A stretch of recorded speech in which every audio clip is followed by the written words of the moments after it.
Okay, so, and you notice I just ran through that. This is that, and it's called a dominant diminished scale, because when you make this scale, you end up with a dominant chord, and then you also end up with a non-dominant chord. You end up with a diminished chord. Okay. If you take, as I described before, if you take a C diminished 7 and then superimpose a D flat diminished 7 over it, which is not important, but you get these notes. Okay. Now, as I just said before, I discussed what we're going to do. But now I'm going to go to the F7 and play this note. Okay? And I want to explain. Remember that we have a C. We're in C, and it's going to be the same pattern because the piano is symmetric. Okay? If I have a C, right, then that's fine. That's part of the scale. And then you have this right here, which I discussed before. Here's would be a ninth in the extensions. That's the way you think about it. And so this right here would be 8, 9. This would be a flat 9, sharp 9, third or 10th, but really it is considered a third. And then this is called a sharp 4 or sharp 11. And it's called that because if you go like this, that's 8, 9, 10, 11, sharp 11. Excuse me, yeah, sharp 11. And then this right here is nothing but your 5, okay? And then this is your 13th because it's your 6, and that right there is 1 through 3, 1 through 8, 9, 10, 11. That's 11, 12, 13. And to have a 13th, as I discussed before, you must have a root, whether your bass is playing it or you're playing on it, because you got to know what key what note you're playing. If I'm playing a C, I got to have a C in there somewhere. And I must have a major third because it's dominant. I must have a flat 7, which is a whole tone down from the root. So if I was playing a C, I must have a B flat in the scale. You must have it. And so you need to have a 3. Don't need to have a 5. You need to have a 3. You have to have a root because you got to know what chord you're playing. C would be C, E. Don't need the 5, which would be G. And you must have a flat 7, whole tone down from the root, or 2 semitones, and that's a C, B flat. Okay? Then you can talk about extensions, especially dominant extensions. Okay? So if I'm playing this note right here, right there is a 13th. I usually make it like this.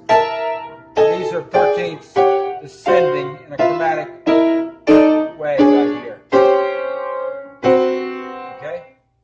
They're kind of cool. They have the purpose. Okay, if I'm playing like this and I'm playing a kind of a boogie, believe it or not, I have not, as I discussed before, I have not hit anything, maybe a passing note once in a while. I'm playing a C7. Actually, it's a C13 when I hit this note. Depending if I'm playing this or another instrument's playing a C7, I put that A in there. That's a 13th. Okay, and then the G, that's already being played down there. That right there is a 8, 6, 5, 3, which is a C6. And then I usually would go like this and do a passing note right there, which is not part of anything. But if I did that passing note in there, okay? Oh yeah, I forgot. That is part of the scale. Yeah, that's right. Because this is pretty cool. If I was playing an F7, okay? If I was playing an F7 here, now I can also do an F9 and not hit the F, okay? But let's just break that pattern that I already showed, and let's go an F. I'm hitting F, E flat, which is a flat 7, which is always one whole tone down from the root, or 2 semitones, as I said. And then I hit this D, which is a 13, okay? F to F is 8, okay? And then up to D is your 6, okay? So, and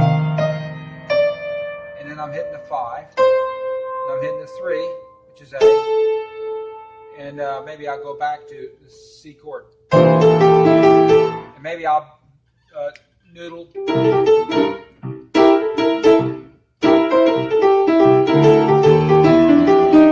Now this right here, I have not moved. This is unbelievable. But as I said before, I came like this, and then I went like this, okay?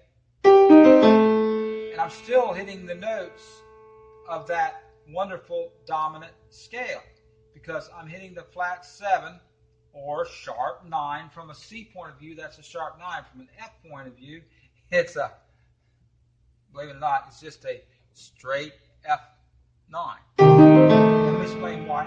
F to F, I have F A, which is a major third. I have your 5, which is a C. And E flat, I have the flat 7. Okay? And if I hit the notes G, over that, I have, at that point in time, if I played it like a comping mode, I have the third, the 5, the flat 7, and the G makes it a F9, because it's one more than the 8. Okay? And I'm ignoring the 8, but just playing the F7 here. Now I go back to playing these notes. Okay?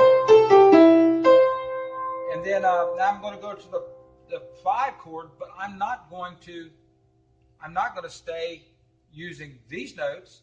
I have a chance to go over and play.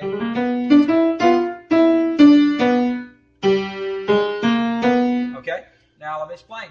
I'm going to a G7. We have another time to see what's going on. G7. I have a root. Okay? This is the 9th, right? If you were in extensions. Okay? So I have the same pattern.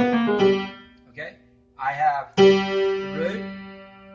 I have the flat 9, the sharp 9, and the 3rd. And it's fun to do too. Okay? Okay?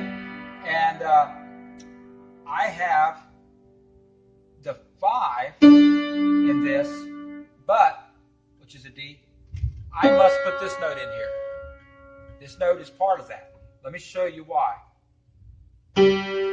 Half step, whole step, half step, whole step, half step, whole step, half step. Wow. Okay, so I can do that this way. I can play on F, excuse me. I got thinking I was in.